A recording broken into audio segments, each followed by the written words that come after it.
I had witnessed wild boars caught in traps before, but never had the scene been as violent as it was that morning. The sharp clash of metal striking metal, the sound of earth being flung into the air, and the deep guttural roars echoing against the tree trunks made an entire corner of the forest tremble.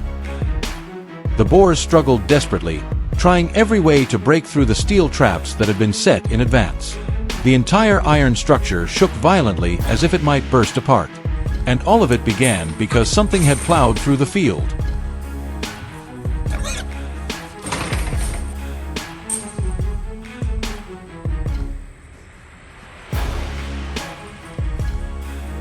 Last week, I returned to my hometown to visit my grandmother. She said little, only quietly pointing toward the cornfield behind the house. I followed her gesture and froze. Nearly half the field lay in ruin. Corn stalks flattened, roots torn from the soil, the ground scarred as though a massive plowing machine had passed through. But no one operates machinery in the middle of the night here. There was only one explanation: wild boars. And certainly not just a few stragglers.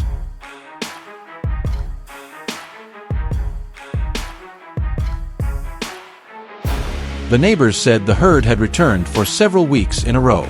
They had set up mesh fencing, lit torches to keep watch, even taken turns sleeping in tents out in the fields.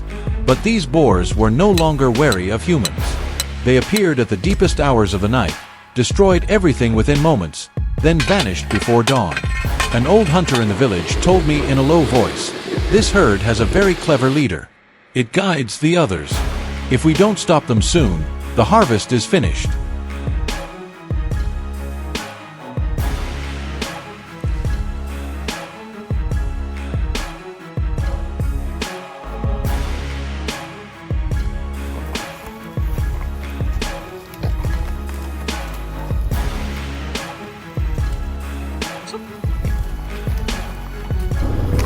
That morning, David, a farmer in the village, and I decided we could not delay any longer. We carried out a large-scale plan, dividing into several teams to coordinate smoothly. Following the fresh tracks still visible from the cornfield, we selected a suitable location to set the traps. This time, we used large steel cage traps. Everyone took their position. One group drove heavy steel stakes deep into the ground to secure the frame.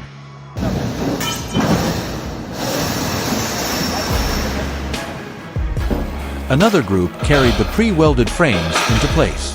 The rest installed the drop doors and trigger mechanisms. Every latch was carefully inspected. Every steel bar was tightened to its maximum.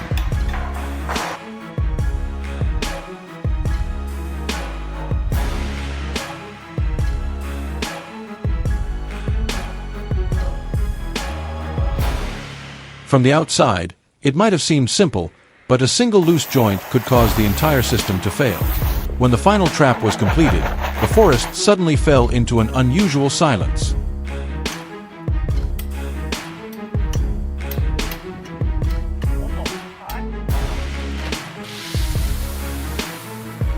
Night descended, and the air seemed to thicken. The whole forest appeared to be holding its breath.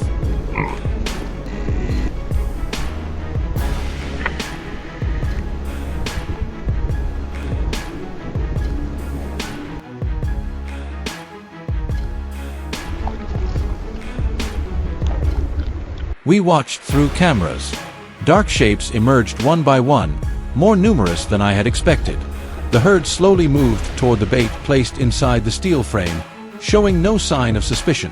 Then suddenly, one paused, as if sensing something unusual, and turned back. In the next instant, everything erupted.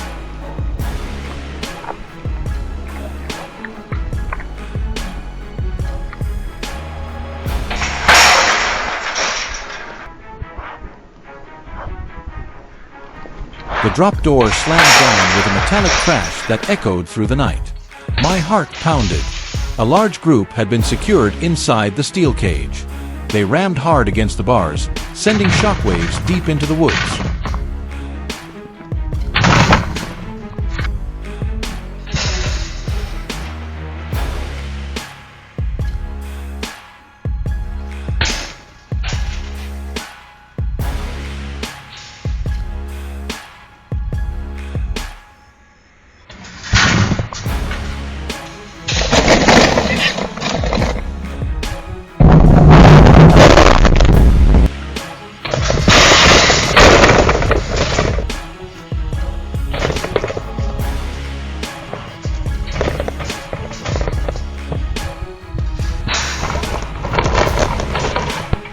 Before I could fully recover, I heard David shout.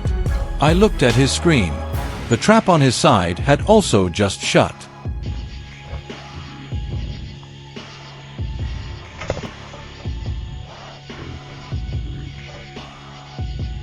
We had not even exchanged a word when another metallic crash rang out from the valley.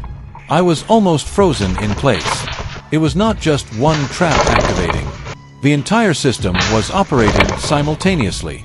Iron frames shook in the darkness, the sound of impact reverberating repeatedly against the forest walls. The feeling was impossible to describe, an overwhelming surge of adrenaline mixed with suffocating tension.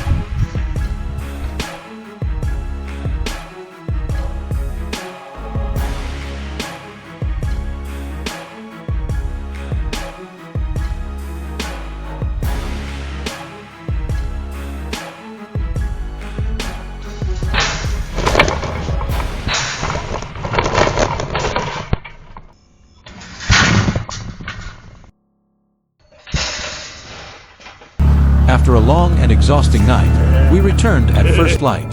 Only when standing close did I truly grasp their immense size. Thick shoulders, scarred snouts, muscles standing out beneath coarse skin. I shuddered involuntarily. They were not merely animals causing crop damage. They were beings shaped by harsh nature to survive. And despite the heavy losses they had caused the villagers, each one still had to be handled in accordance with local regulations, ensuring safety and humane treatment.